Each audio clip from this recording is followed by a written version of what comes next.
안녕하세요, 박병훈입니다. 안녕하세요. 예. 지금 이제 우리가 기본 과정 이번 달, 다음 달 해가지고 이제 끝나는 거고요. 7월 달부터 이제 우리가 문제풀이 들어가죠. 그렇죠? 그때까지 여러분들이 차분하게 기본서를 볼 수 있는 마지막 시간이다 이렇게 생각을 하시고, 사실 문제풀이 이렇게 가게 되면 뭐 마음 잡고 보고 싶어도 볼 시간도 없어요. 볼 시간도 없고 그렇게 시간 내기가 힘들어. 결국은 이제 문제풀이 하면서는 문제를 풀다가 문제집으로 풀다가 해당 사항 의심이 가고 또는 의문이 가는 이런 부분에 대해서는 기본서를 이렇게 떠들어보고 이런 게 다예요. 그러니까 처음부터 끝까지 이렇게 맥락을 잡아가면서 이렇게 보는 시간이 좀 모질라. 사실은 우리가 이 과목만 하는 게 아니라 5과목을 다 하고 있기 때문에 더더구나 시간이 그렇습니다. 그래서 이번에 보실 때 꼼꼼히 좀 잘 보시면서 정리 잘 해놓으시고 그렇게 하는 게 좋아요. 제가 처음에도 말씀드렸듯이 이게 이제 여러분의 하나의 무기가 돼야 된다 이렇게 말씀을 드렸고요. 그 다음에 이제 그 요약서 같은 경우에는 기본서에 있는 것 중에 그냥 간추려서 최대한 간추려가지고 정말 필요한 것만 모아놓은 거니까 어디 이렇게 가볍게 들고나 휴대하시면서라도 자주 볼 수 있게끔 표시도 좀 해놓고 그렇게 하시기 바랍니다. 그 다음에 이제 우리가 공부를 할 때 보면 책에다 좀 이렇게 낙서를 하고 이렇게 하는 게 좋은데, 왜냐하면 뭔가를 기억할 때 그냥 눈으로만 봐서 기억하는 것보다 손이 같이 움직여주거나 이렇게 했을 때 조금 더 기억력이 오래 간다라는 누군가의 그 발표가 있었어요. 그래서 저도 과거에 경험을 해보니까 공부를 할 때 손으로 이렇게 좀 쓰면서 눈으로 보고 이렇게 오감을 우리가 동원시킨다 그러죠. 그러니까 좀 갑니다. 자, 161페이지 지도, 감독 등 볼 차례죠. 그렇죠? 우리가 공인중개사 법령에서 실무하고 해가지고 좀 뭐랄까 가장 복잡하고 머리 아프게 생각하는 부분 중에 하나가 이 지도, 감독 파트 이거 하고, 그 다음에 행정벌, 그렇죠?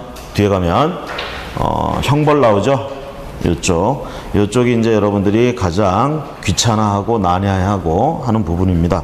요 부분만 정리를 잘 해서 머릿속에 넣어둬도 아마 마음속으로는 굉장히 든든해질 거예요. 든든해질 겁니다. 그래서 요거를 좀 평소에 여기서 정리를 우리가 책에 있는 대로 정리하시는 게 제일 좋습니다. 따로 이렇게 써가지고 하는 거에 시간이 너무 걸리고, 여러분들한테는 아마 지난번에 자료가 이렇게 나갔을 것 같은데요. 없으신 분은 학원에 얘기를 해서 또 받으시면 되겠고, 그 자료 있는 거, 이 책에 있는 내용 그대로 옮겨놓은 거나 마찬가지입니다. 그래서 그걸로 좀 잘 정리하시기 바랍니다.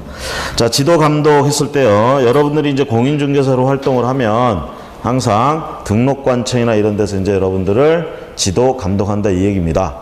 전국적으로 이제 부동산이나 이런 문제에 대해서 국토교통부 장관이 신경을 쓰고, 자기 지역의 거시적으로는 시도지사, 그리고 여러분들하고는 이제 세포 조직이라고 할 수 있겠죠. 여러분들하고 직접 맞닿는 건 등록관청이 여러분들을 지도 감독한다 이렇게 되죠.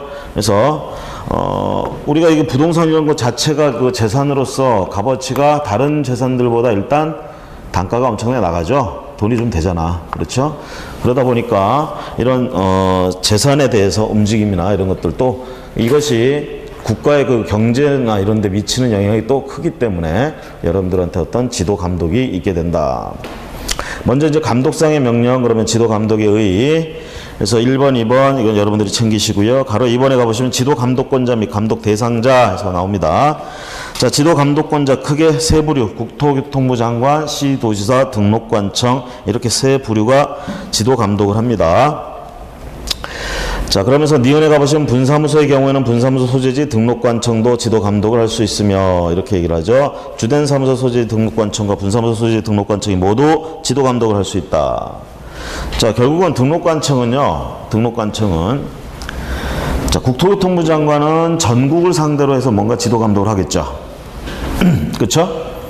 국토교통부 장관은 전국구잖아. 죄송합니다.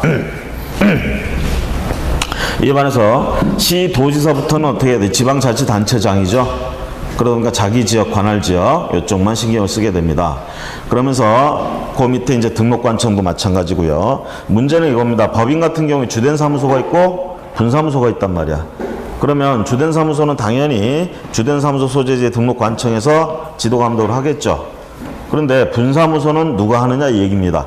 등록관청. 그랬을 때 주된 사무소 소재지 등록관청이 해도 되고 분사무소 소재지 등록관청이 해도 되고, 우리 주로 분사무소 설치 신고나 뭐 이렇게 해가지고 서류 작업 다 어디다 합니까? 신고 같은 거. 주된 사무소 소재지 등록관청에다 하죠. 그렇죠? 그래서 거기만 지금 우리가 지도 감독하는 데가 아니고 분사무소 소재지 등록관청도 지도 감독하는 데다. 그게 니은번의 얘기입니다. 둘 다 할 수 있다라는 거. 자, 그 다음에 디귿에 보시면 개업공인중개사의 지도 감독권자는 국토교통부 장관, 시도지사, 등록관청이지만 거래정보사업자의 지도 감독권자는 누굽니까? 국토교통부 장관. 자, 거래정보망 사업자는, 거래정보 사업자는 누구한테 등록을 하죠? 국토교통부 장관한테 승인받고 인가받고 이렇게 나가잖아. 그쵸? 운영규정도 얘한테 승인받고 국토교통부 장관. 그렇죠? 그래서 거래정보망 사업자는 누가 관리해? 국토교통부 장관이. 여기 시도지사가 지도 감독한다 그러면 안 돼요. 거래정보 사업자. 그 다음에 지도 감독 대상자. 각 둘. 개업공인중개사와 거래정보 사업자. 지도 감독 대상자. 그 다음에 니은번에 보시면 무등록, 중개업을 영위하는 자, 무등록업자에 대해서도 소속 공무원으로 하여금 사무소에 출입하여 장부 서류 등을 조사 또는 검사하게 하거나 질문하게 할 수 있다. 결국은 무등록업자들도 관리 대상이 된다라는 얘기가 되겠죠. 다음 페이지 넘어가셔서 지도 감독의 방법, 보고 또는 명령을 시키고요.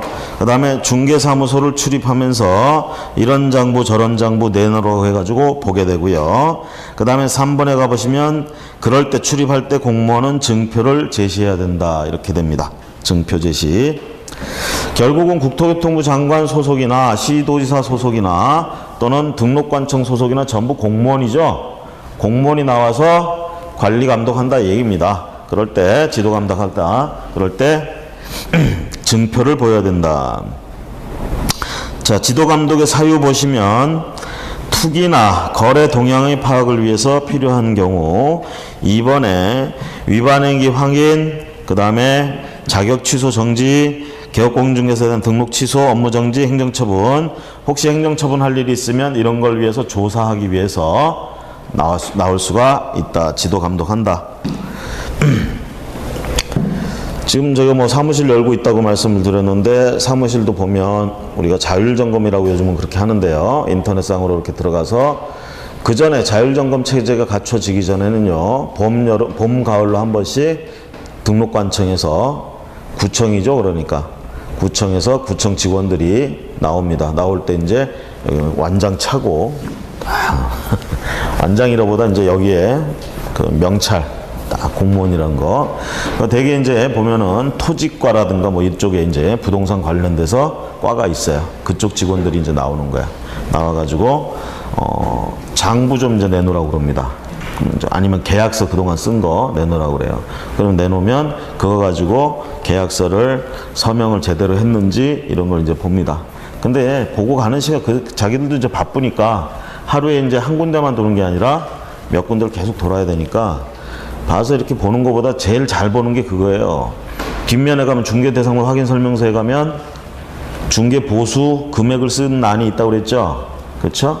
그 난을 이제 집중적으로 봐요. 보면서 초과 수수하지 않았는가 이런 것들을 이제 옆에 계산기 두들겨 가면서 계산해봐. 그랬었어요. 근데 요즘은 이제 자기들도 이제 나와봐야 눈총 받고 그러거든. 응? 가뜩이나 이제 경기 안 좋을 때 거래도 못 해가지고 이러고 있는데 공무원들 왔어. 기분 좋겠습니까? 인상 팍 쓰고 커피 한 잔도 안 줘. 열받아서. 그러니까 자기들도 찬밥 신세라는 걸 알아. 그러니까 나오기 싫은 거야, 자기들도.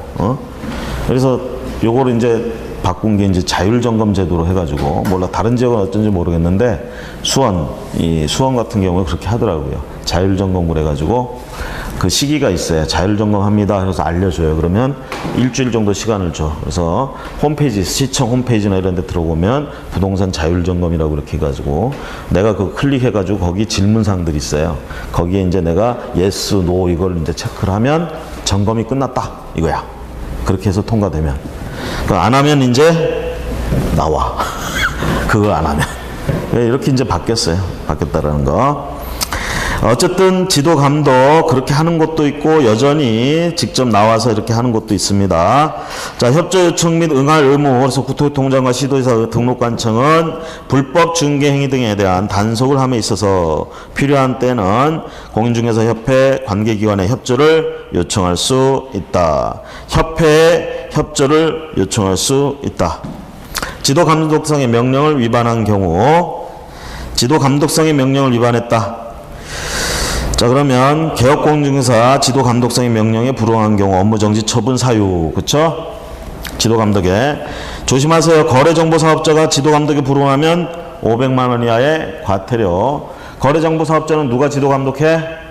국토교통부 장관. 그래서 국토교통부 장관이 거래정보사업자를 관리하고 얘가 뭘 잘못했다 그러면 얘는 대개 500만 원 이하 과태료 처분에 들어갑니다. 아시겠죠?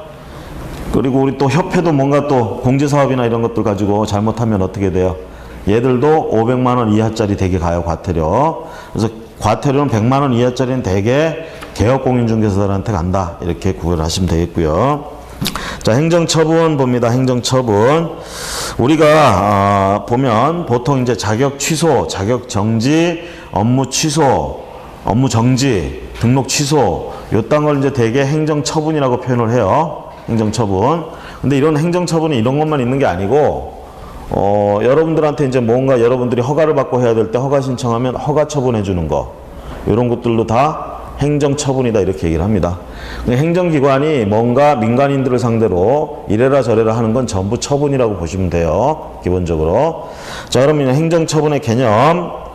이 행정처분은 행정법상으로 이제 얘기하면 강학상 얘기해보면 행정행위라고도 표현을 합니다. 이거는 여러분들이 행정법을 하는 게 아니니까 그냥 이런 말이 있구나 이렇게 보시면 되겠고, 자, 오른쪽에 기속행위 재량행위라는 말이 있어요. 그래서 행정행위에는 기속행위 재량행위가 있다. 이 말은 결국 처분에는 기속처분과 재량처분이 있다. 이렇게 우리가 말을 바꿔서 생각할 수도 있어요.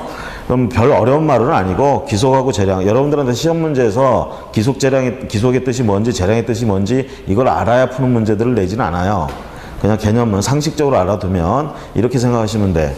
어떤 요건이 충족돼 가지고 그 요건을 가지고 뭔가 신청을 했어, 행정청에다가. 그럼 행정청이 그걸 보고 요건 심사를 해서 만약에 허가를 해줘야 된다, 반드시 허가를 해줘야 된다 그러면 이 허가를 해주는 행위는 기속행위다 이렇게 얘기할 수 있어요. 그런데 여러분들이 어떤 요건을 충족해서 허가 신청을 했는데 등록관청에서 허가를 해줄 수도 있고 안 해줄 수도 있어.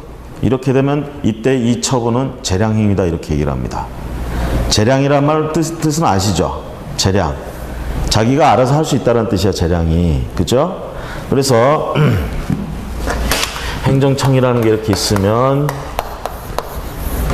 여러분들이 뭔가 요건을 충족해서 뭘 해달라고 그랬을 때 얘가 심사를 해보고 요건이 충족이 돼 있으면 반드시 뭔가 액션을 해줘야 돼. 이런 걸 기속이라고 얘기를 해요. 기속된다 이 얘기야. 기속된다. 그런데 요걸 했는데 해줘도 그만 안 해줘도 그만 이렇게 할 수 있다 얘가. 이러면 이건 재량이라고 얘기를 해요. 재량. 그러면 우리가 예를 들어서 앞에서 우리가 등록 취소 같은 거 있죠. 반드시 등록 취소해야 되는 경우 있고 해도 되고 안 해도 되는 경우 있잖아. 그걸 우리가 절대적 등록 취소 사유, 임의적 등록 취소 사유 이렇게들 얘기했잖아요. 그렇죠? 그러면 그 절대적 등록 취소 사유에 해당되는 일을 했어. 얘가. 그럼 얘는 어떻게 해야 돼? 그걸 발견했어. 얘가 그런 사유에 해당되는 짓을 한 걸 얘가 발견했어. 절대적 등록 취소 사유래. 그럼 얘는 등록 취소해도 되고 안 해도 되고요? 어떻게 해야 돼?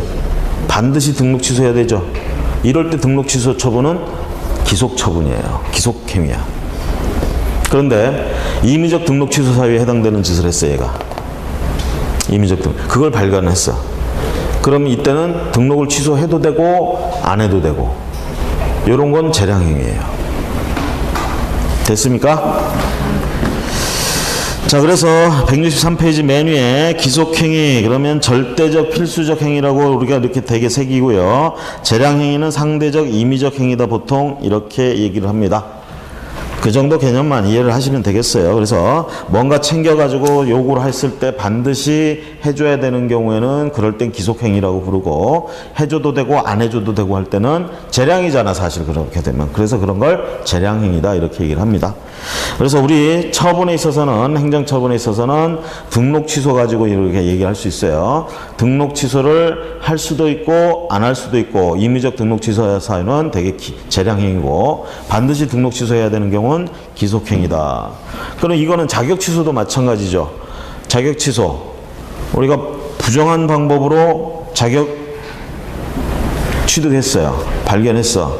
그럼 자격 취소를 할 수도 있고 안 할 수도 있고가 아니죠. 반드시 취소해야 되죠. 이럴 때 자격 취소는 기속행위다 이렇게 되는 거죠. 자, 구분할 수도 있겠죠. 무슨 말인지 넘어갑니다. 자, 우리 공인중개사법에서 말하는 행정처분은 뭐가 있느냐. 거기 처분의 내용, 자격에 관해서 세 가지. 자격 취소하고 자격 정지, 그 다음에 등록 취소, 업무 정지 있고요. 그 다음에 거래정보 사업자는 뭘 당할 수 있어? 지정 취소를 당할 수 있죠. 지정 취소. 자, 이렇게 해가지고 5가지 정도를 우리가 얘기합니다. 지정 취소는 누가 해? 거래정보 사업자는 누가 하고 하냐 돼? 국토교통부 장관. 그 다음에 자격 취소는, 자격증은 누구하고 관련돼? 시도지사. 그 다음에 등록, 업무, 이건 전부 누구? 등록관청과 관련된다. 그러면 자연스럽게 그 업무가 연결되는 쪽에서 처분도 해야 되겠죠. 그렇죠? 그래서 그렇게 그 표에 있는 걸 생각을 하시면 되겠습니다. 자, 그 다음 자, 동그라미 2번에 보시면 세 번째 줄에 등록 취소를 당하거나 업무정지 처분 기간 중에 있는 개업공인중개사의 소속 공인중개사는 독립하여 개업공인중개사가 될 수도 있다. 우리가 법인일 때, 개업공인중개사, 법인 개업공인중개사일 때 법인이 업무정지 처분을 당했어요. 그러면 그 업무정지 처분 당할 때 업무정지 처분 사유가 있을 때 있었던 법인의 사원, 임원은 책임자잖아요. 얘들은 업무정지 처분 당했다고 해서 지 혼자 나와가지고 따로 찾을 수 있어 없어? 그건 안 돼요. 책임자였기 때문에. 이에 반해서 개인인 개업공인중개사의 소속공인중개사 같은 경우는 어떻게 돼? 책임자가 아니죠. 지금 업무정지 처분 당한 거는 그 개업공인중개사야.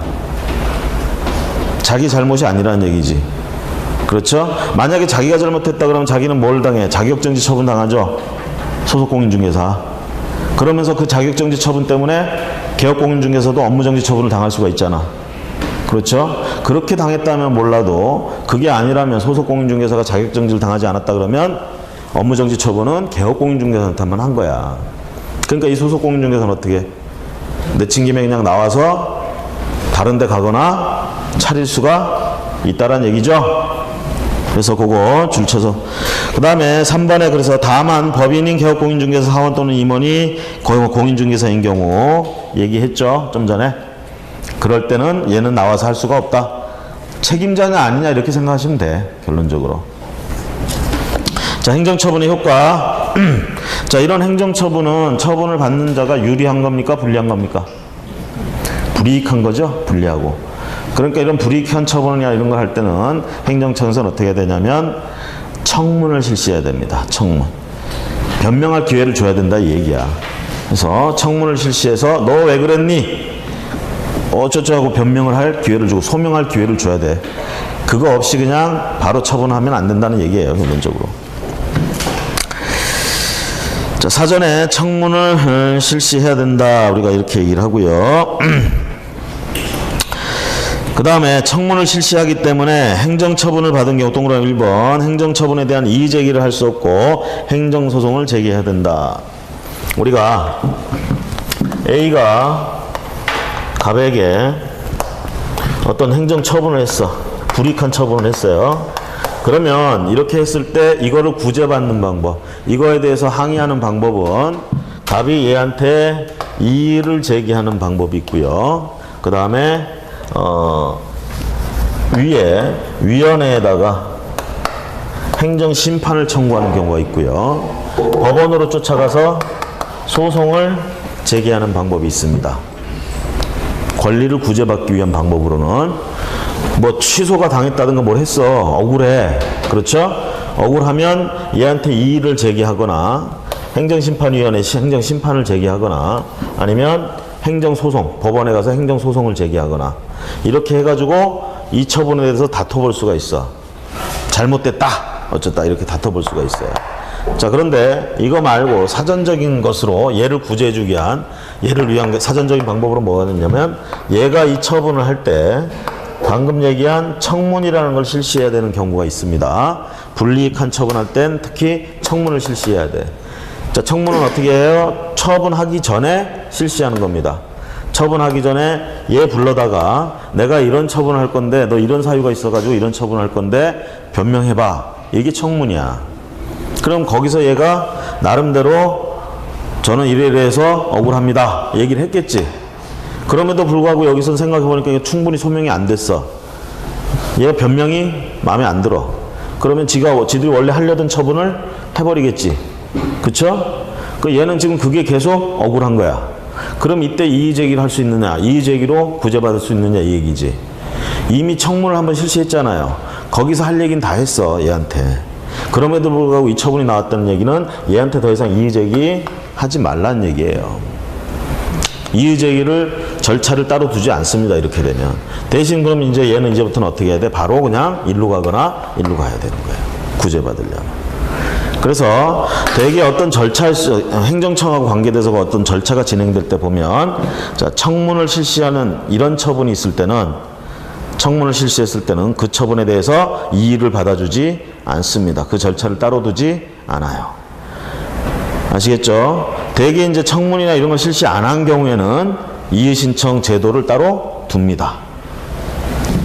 1번, 그거 체크하시고, 자, 2번에, 자, 공인중개사가 자격 취소를 당하게 되면 3년간 자격을 취득하지 못하면 3년간 결격사유에 해당하되어 중개업에 종사하지 못한다라는 말 체크해놓고, 다음에 동그라미 3번도 등록 취소를 받게 되면 3년간 중개업에 종사할 수 없게 된다라는 거. 그래서 여기 나와 있는 행정처분의 효과 동그라미 1번, 2번, 3번은 공통되는 얘기로서 기본적으로 여러분들이 베이스 깔고 가야 되는 것이고요. 그 다음에 다음 페이지 행정처분 전의 절차. 방금 뭐라고 했어요? 청문 절차를 둔다고 그랬죠? 네? 자, 니은번에 가보세요. 청문 대상. 지정 취소. 거래정보사업자 지정 취소할 때 B에 보시면 자격 취소, C에 보시면 등록 취소. 자, 청문은 언제 실시해? 취소할 때. 취소 처분하기 전에. 자, 업무정지하고 자격정지 있어요 없어요? 없어요. 거기 말이 없죠? 업무정지 처분하고 자격정지 처분은 청문을 실시하지 않고 그 사유를 발견하면 바로 자격정지를 하거나 업무정지를 합니다. 그러면 이때 억울하니까 이거에 대해서 뭘 할 수 있겠어? 이의제기가 있겠지. 그렇죠? 이의제기가 있거나 아니면 행정심판, 행정소송. 앞에서 본 거하고 연결이 되죠. 자, 그 다음에 청문 대상 그 세 가지 잘 생각을 하시고요. 청문 절차는 대개 이제 행정절차법에 있습니다. 행정절차법에 있다. 그냥 그렇게만 생각하시면 되겠고요. 거기 뭐 참고로 청문 절차가 어떻게 되는지 해가지고 거기 나와 있어요. 궁금하신 분들은 한번 읽어보시면 됩니다. 이런 식으로 이루어진다 이거예요. 나중에 시험 끝나고 상식 차원에서 한번 보세요. 사실 시험 끝나면 이거 안 봐. 이 시간 안 보고. 대신 이제 여러분들이 개업공인중개사가 되면 사무실 한편에 이제 그 책꽂이 쫙 두고 자기가 시험 공부했던 때 책들 싹 꽂아두고 그렇게 하죠.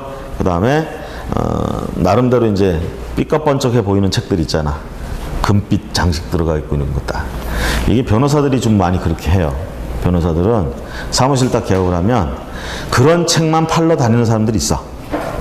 그 법률 관계돼서 법조문에 관계돼가지고 시중에서는 잘 안 팔아요. 그런 사무실 쫓아다니면서 세팅해 준다고 그러죠.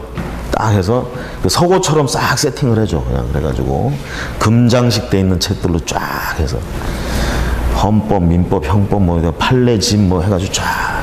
그리고 그런 변호사가 그런 책은 보냐? 거의 안 봐. 장신용이야. 근데 이제 자기가 자주 보는 게 있어 따로. 왜냐면 이게 사람들이 상담하러 오면 사실 자기가 다 아는 건 아니거든. 그렇죠? 그리고 또 알아도 또 확실하지 않은 경우가 있어. 그 돌다리도 두들겨 봐야 되기 때문에 그런 걸 항상 살펴보기 위한 책 같은 거, 이걸 우리가 매뉴얼이라고 그러죠. 이런 걸 항상 준비해 둡니다. 이건 변호사들만 그런 게 아니에요. 의사들도 그래. 여러분들 지금 인턴이나 이런 애들 있잖아요. 병원에 가보면 딱 가서 얘기를 해. 아프다고 이제 막 증상을 얘기해. 그러면 잠시 기다리세요 그래. 그리고 어딜 갔다 와. 자기 숙소에 갔다 오는 거야. 거기 숨겨둔 매뉴얼을 보고 와서 얘기를 해줍니다. 아, 이거 어떡하고 마치 아는 것처럼. 처음엔 다 그럴 수밖에 없습니다. 매뉴얼이라는 게 필요하고요. 숙달이 돼도 마찬가지야. 그런 매뉴얼들은 필요합니다. 늘 우리가 항상 보는 것들이 그런 일들만 있는 것이 아니기 때문에 그런 매뉴얼들 필요하다라는 거. 그러니까 여러분들도 나중에 사무실을 개설 등록하면 매뉴얼 같은 거 딱 만들어 놓으면 그게 이제 그거야. 어떤 업무에 대해서는 서류가 뭐뭐 필요하다 이런 거를 딱 써놓는 거지. 그럼 이제 세무사나 또는 법무사 쪽에서 그런 거 딱 해가지고 필요한 서류들 무슨 뭐 할 때 필요한 서류 뭐 할 때 필요한 서류 이거 싹 정리해가지고 딱 예쁘게 한 장 종이에다 해가지고 또 막 돌리고 다녀요. 광고한다고. 그렇죠? 자, 그런 종이를 또 10분 활용하면 자 실제로 일해보면 즐거운 일들이 많습니다. 165페이지 가봅니다. 거래정보사업자 지정의 취소. 자, 거래정보사업자 지정 취소는 앞에 105페이지라고 좀 써놓으세요. 105페이지에 가보시면 거래정보사업자 얘기가 나오는데 거기서 했으면 좋은데 여기서 할 거라고 그냥 몰아놨어. 지정 취소 사유 1번부터 5번. 자, 1번 동그라미 1번부터 5번까지 체크하세요. 거래정보사업자 지정 취소 사유. 자, 그 다음에 공인중개사 행정처분.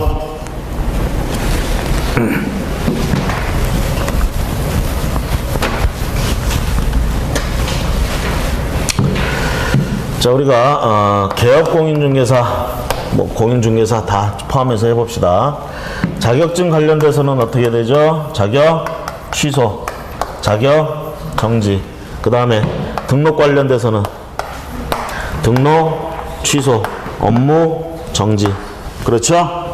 그 다음에 등록 취소는 다시 반드시 취소해야 되고 임의적으로 취소할 수 있고 이렇게 하죠. 그 다음에 여기 취소는 공인중개사 자격을 가진 사람을 상대로 하는 거고요. 요거 정지는 뭐예요? 소속 공인중개사가 자격 정지 처분을 당하는 거죠. 그렇죠. 그래서 그리고 앞에서 본 거 지정 취소는 누가? 거래정보 사업자만 해당이 된다. 이렇게 보시고요. 자, 반드시 취소해야 되는 경우 임의적으로 취소하는 거. 이 정지는 업무정지죠. 업무정지. 여기서 조심하실 건 업무정지 사유들이 이렇게 있죠. 그 업무정지 사유에 요것도 들어갑니까? 안 들어갑니까? 들어가죠. 등록 취소 중에 임의적 등록 취소 사유는 업무정지 처분 사유이기도 합니다. 아시겠죠? 자, 그 다음에 이제 우리가 보면은 등록 결격 사유 있죠? 결격 사유. 이 결격 사유에 해당되면 등록할 수 있어요, 없어요? 못하죠. 그렇죠? 근데 등록할 때는 결격 사유에 해당이 안 됐다가 나중에 등록 결격 사유에 해당하게 되면 어디 사유로 들어가? 여기로 들어가죠? 취소를 해야 되죠? 자, 요렇게 취소되면 보통 우리가 등록이 취소되면 3년간은 더 이상 등록할 수가 없죠. 그렇죠? 그런데 결격 사유가 생겨서 취소되면 어떻게 한다고 그랬어?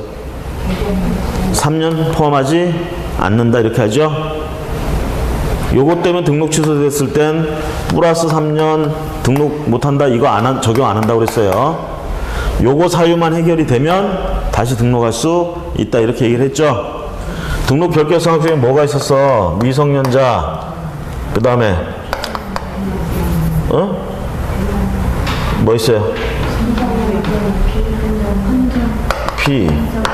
피한정 후견인, 피성년 후견인, 파산 선고, 금고 이상의 집행유예 뭐 이딴 것들, 그쵸? 이거 있고, 그 다음에 자격 취소, 정지, 그 다음에 등록 취소, 정지, 업무 정지, 이런 거 당하면 등록 취소해야지 뭐. 그렇죠? 그랬을 때 이런 거 해당돼 가지고 등록 취소했다 그럴 때는 그때로부터 플러스 3년 동안은 등록할 수 없다. 이거 적용 안 한다고요. 어떻게 하느냐? 그냥 요 사유만 해결이 되면 다시 등록할 수 있다. 이렇게 가는 거야. 이에 반해서 이거 말고 다른 사유 때문에 이제 등록 취소되는 경우도 있잖아요. 그렇게 됐을 땐 3년간은 등록할 수가 없다. 이렇게 구분을 하셔야겠죠. 자, 업무정지 처분은 자격정지 처분하고 마찬가지로 6월 이내의 기간, 여기도 6월 이내의 기간 이렇게 해가지고 정지 처분이 오게 된다. 자, 165페이지 정리합니다. 자격 취소, 공인중개사의 자격 취소는 누가 합니까? 앞에 표로 머릿속에 기억을 하시면 되겠어요. 시도지사가 하죠. 자격은 자, 어떤 사유, 기흥리은 디글리글, 자, 부양정징, 뭐, 이런 식으로 합니다. 부정한 방법, 양도되어 자격정지 처분 당했는데도 불구하고 중개업을 하다 걸렸다든가, 그 다음에 이 법을 위반해서 징역형의 선고를 받은 경우. 이 법을 위반하여 징역형의 선고를 받은 경우. 자, 그러면 한번 물어볼까요? 개업공인중개사가 등록이 취소됐어. 자격도 취소하나요? 거기 자격 취소 사유에 뭐 있어요? 등록 취소되면 자격 취소한다는 말이 있어요? 없죠? 기억부터 리을까지. 응? 등록을 취소했다 그래서 자격을 반드시 해야 된다 이런 건 없습니다. 그렇죠? 자격 취소 사유에 등록 취소되는 거 이런 얘기 없잖아. 그쵸? 다만 이제 자격 취소 사유 거기 나와 있는 4가지 중에 하나 걸려가지고 자격 취소를 하게 되는 경우는 있고, 자, 그렇게 해서 등록이 취소되는 경우 있죠? 자격이 취소됨으로 인해서 등록이 취소되는 경우. 어떤 경우야? 자격이 취소되면 어떻게 돼? 등록 결격 사유에 해당하죠? 반드시 등록 취소 사유잖아. 그래서 등록 취소는 될 수 있어요. 거꾸로는 없어. 등록 취소가 됐다고 해서 반드시 자격 취소를 한다 이건 없어요. 자격 취소 사유와 등록 취소 사유 공통되는 사유가 있어가지고 둘 다 취소하는 경우는 있어도 이거 취소했다고 해서 자격을 취소하는 왜 사유에 안 들어가 있잖아 지금 자격 취소 사유에. 그렇죠? 그거 좀 조심하세요. 자, 그 다음에 자격을 취소할 수 있는 처분권자는 누구예? 자격증을 교부한 시도지사, 동그라미 2번에. 그 다음에 니은번에 가시면 자격증 교부의 사무소 소재지가 다른 경우. 자, 자격증을 교부한 시도지사와 사무소의 소재지가 다르다. 자, 서로 다른 경우에는 공인중개사 사무소 소재지 관할하는 시도지사가 자격취소 처분에 필요한 절차를 모두 이행한 후에 자격증을 교부한 시도지사에게 통보해야 된다.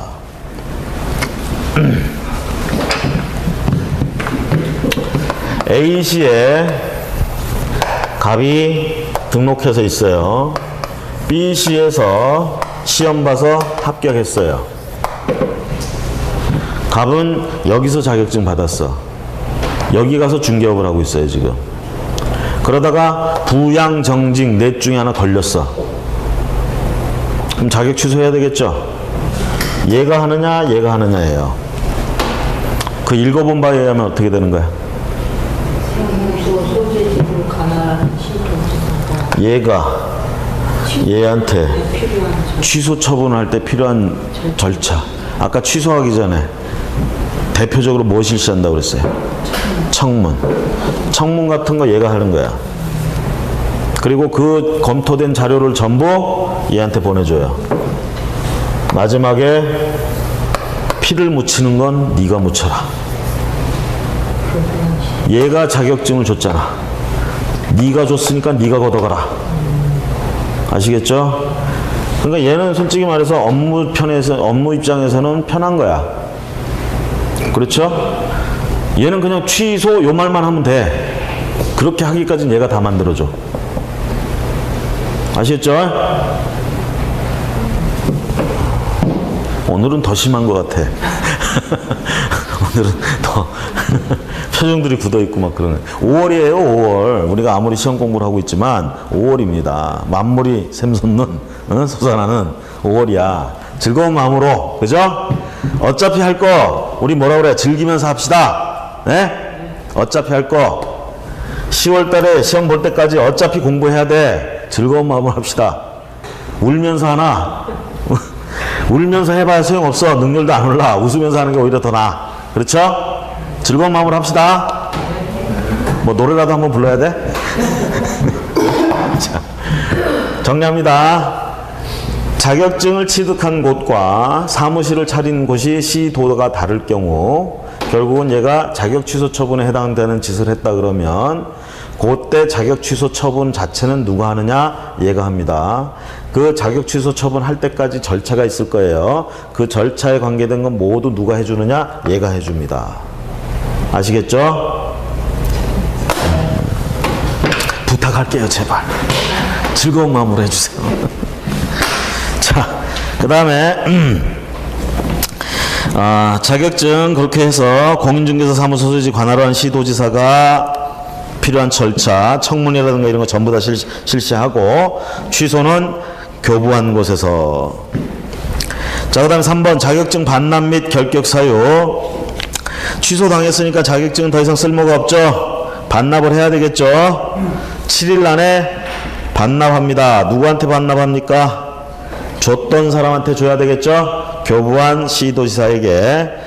니은번의 분실 등의 사유로 인하여 자격증을 반납할 수 없는 자는 자격증 반납을 대신해서 사유서를 제출하면 되겠죠. 아니 잃어버린 걸 어떻게 해. 그렇죠? 그럼 잃어버렸다고 소명을 해야 돼요. 사유서를 내면 된다 이 얘기입니다.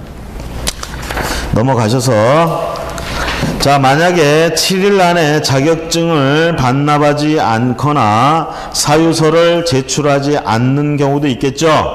이렇게 되면 또는 사유서를 거짓으로 써서 뭐 그럴 수 있겠지. 비록 자격은 취소됐지만 내가 이거 어떻게 취득한 자격증인데 이 자격증을 반납하기 싫어. 그러면 거짓말로 잃어버렸다고 사유서를 낸단 말이야. 자격증은 코팅해서 대대로 물려줄 생각으로. 자, 이렇게 하다 걸렸죠? 자, 결국은 반납해야 되는데 반납하지 않고 사유서 제출해야 되는데 제출도 안 하고 거짓으로 제출하고 자, 100만 원 이하의 과태료 처분을 당할 수 있습니다. 자, 그 다음에 자격이 취소되면 앞으로 어떻게 해요? 3년간은 자격을 취득할 수가 없습니다. 그렇죠? 여러분들 시험 보다가 부정행위 하다 걸렸어. 부정행위 하다 걸렸어. 그러면 자격 취소하나요? 자격이 없는데 뭘 취소를 해. 그 시험 응시 자체를 무효로 해버리죠. 그리고 쫓겨나는 거야. 그리고 몇 년간 응시 못합니까? 5년간. 아시겠죠? 그건 더 심하게 다뤄요. 5년간. 자격을 취득했다가 취소 사유에 해당하는 짓을 했다. 취소당했다. 이때는 3년간 자격을 취득할 수가 없습니다. 그래서 5년 그것짜리하고 좀 비교를 하시고. 자, 그 다음에 자격 취소 관련된 판례 1번, 2번, 3번. 자격증 대여란, 자격증 대여, 부양 정징 이렇게 얘기를 하죠. 양도 대여하다 걸리면 취소당합니다. 그래서 대여가 뭔지 판례가 이렇게 정의해 놨으니까 잘 보시고 다음에 자격정지 가봅니다. 자격정지 1번에 자격정지 사유. 자격정지 처분 누가 해? 등록관청이 아닌 시도지사. 자격증은 전부 시도지사가 관여된다고 그랬어요. 시도지사가 자격정지 최대 6월 이내 범위 안에서 정지할 수 있습니다. 기역부터 시역까지. 자, 우리가 제가 머릿말 따준 것만 얘기하면 투인, 중중, 거거금 뭐 이렇게 얘기를 했죠. 그렇죠? 여러분들이 마음에 드는 걸로 하셔도 상관이 없어요. 자, 마지막에 시읒, 금지행위 그랬죠? 금지행위 7가지 있죠? 금지행위 7가지. 7가지 금지행위 뭡니까? 매무초고, 증상투 그렇게 얘기를 하죠? 매매업을 했다든가 무등록업자하고 관여가 됐다든가 초과수수, 거짓언행으로 판단을 그르치게 했다든가 그 다음에 증서 같은 거, 부동산 관련된 그런 증서, 거래를 통해서 공급 질서를 교란시킨다든가. 그 다음에 쌍방대리 자기 계약, 자기 계약 걸렸어. 그 다음에 투기를 조장하거나 이런 행위들. 금지 행위죠? 자, 소속 공인중개사가 이런 행위를 하다 걸렸어. 무슨 처분? 자격 정지 처분. 그러면 개업 공인중개사가 이런 짓을 하다 걸렸어. 자격 취소 아닙니다. 자격 정지도 아니고요. 업무 정지 처분. 그러면 그냥 공인중개사가 7가지 이거 하다 걸렸어. 그냥 공인중개사가 이 7가지 하다 걸렸어. 그냥 공인중개사, 개업 공인중개사는 개설 등록을 한 사람이고, 그냥 공인중개사는 자격증만 있는 사람이잖아. 그냥 공인중개사가 이 7가지 금지 행위 중에 하나를 했어요. 걸렸어. 어떤 조치를 취해야 될까? 자격 취소에 그런 사유 있어요? 부양 정진 없잖아. 그쵸? 자격 취소 안 하죠? 얘가 어디 소속됐어요? 자격 정지도 안 하죠? 그렇죠? 등록을 취소하나요? 등록도 안 돼 있는데 무슨 등록을 취소를 해? 그럼 이 사람이 무등록업자예요? 네. 무등록업자예요? 무등록업자라 하면 등록을 안 하고 중개업을 하는 사람을 무등록업자라고 합니다. 이 7가지 금지 행위는 중개행위입니까? 중개행위가 아닌 것도 있잖아.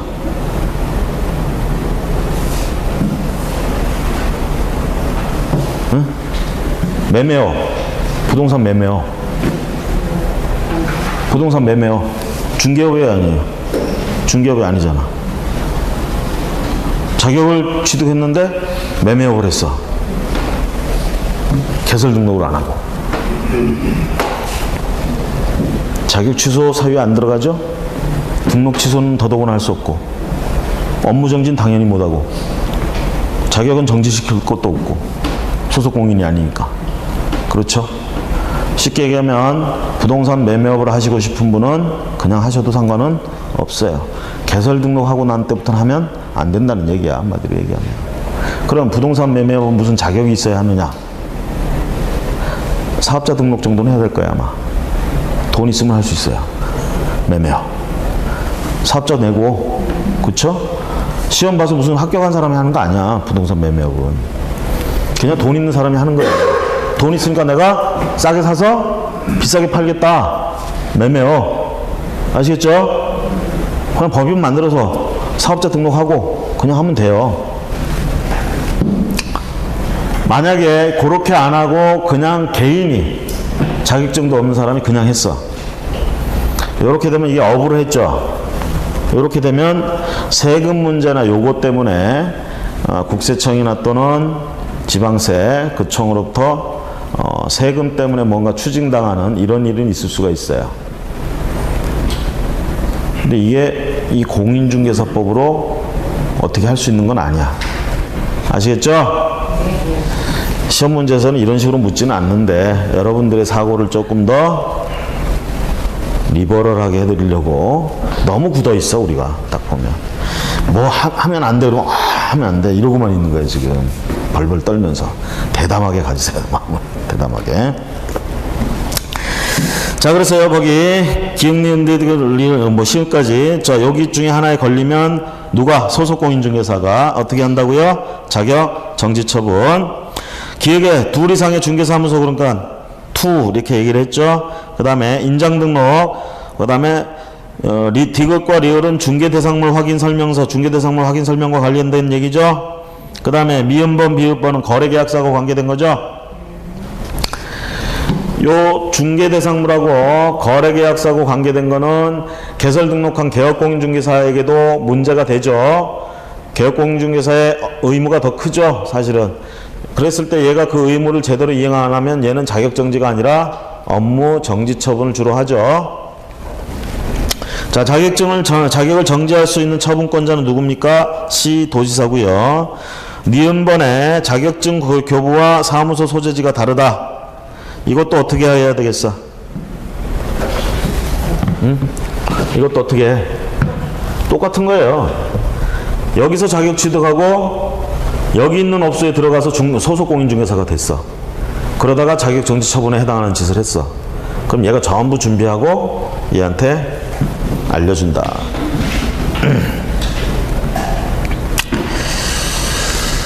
자, 그 다음에 3번에 가보시면 자격정지 사유 통보, 자격정지 기준. 자, 등록관청은 공인중개사가 자격정지 사유에 해당하는 사실을 알게 된 때는 지체 없이 그 사실을 시도지사에게 통보해 줘야 된다. 자, 시도지사보다는 등록관청이 훨씬 더 가까이에 있죠. 그렇죠? 그러면서 이제 지도감독이나 이런 거 하려고 들락날락 하는 게 주로 등록관청에서 공무원들이 한단 말이야. 그러다가 소속 공인중개사의 자격 정지를 해야 될 그런 사유를 등록관청에서 먼저 발견을 했어요. 그럼 등록관청이 지금 자격 정지 처분할 수 있는 기관은 아니잖아. 알려줘야 되겠지. 그 기관한테. 그렇죠? 당연한 거 아닙니까? 응? 기획번. 등록관청이 본 김에 지들이 그냥 자격 정지 이러면 안 되죠. 그 다음에 자격정지 기준은 그 밑에 박스로 이렇게 처리가 되어 있습니다. 우리가 투인 중중 거거금 해가지고 그거 있는 거 6개월 이내 자격정지 처분을 한다 그랬는데, 자, 6개월로 할지 5개월로 할지 자격정지 처분을, 요런 게 재량이야. 이런 게 재량행위. 그런데 이 중에 몇 개월로 할지 이걸 재량이라고 해서 지 멋대로 하다 보면 사람들의 불만이 쌓인다고. 왜 똑같은 짓을 했는데 쟤는 3개월이고 나는 6개월입니까? 이런 소리 나오잖아. 그죠? 그래서 그런 것들 때문에 지금 거기 있는 표, 자격정지 처분 기준표, 요런 표를 만들어 놓고 자기들이 지키는 거야. 그럼 이제 처분 당하는 사람들도 할 말이 없겠지. 그쵸? 요거대로 한다 이게입니다. 자, 그러면 제일 센 것만 보세요. 6개월짜리 3개죠? 6개월짜리 3개. 둘 이상 중개사무소에 소속됐다든가, 금지행위 했다든가, 6번에 거래계약서 거짓 기재에 있던 거. 그렇죠? 둘 이상의 다른 계약서 쓴 거. 이런 게 굉장히 큰 문제다 이 얘기입니다. 그래서 6개월짜리. 나머지는 3개월. 기억하시고요.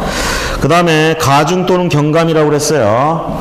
자, 취소에서는 가중, 경감 이런 얘기 안 나와요.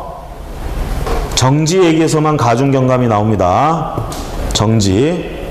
자격정지에서도 가중하는 거 또는 깎아주는 거. 여기도 마찬가지. 업무정지에서 가중하는 거, 깎아주는 거. 자, 시도지사는 위반행위의 동기, 결과 및 횟수 등을 참작하여 자격정지 기간에 2분의 1 범위 안에서 가중 또는 감경할 수 있다. 가중 또는 감경. 자, 2분의 1 범위 안에서 늘리거나 줄일 수 있다. 자, 우리가 한번 생각해 봅시다. 거기에 나와 있는 자격정지 처분 사유를 찾고만 해.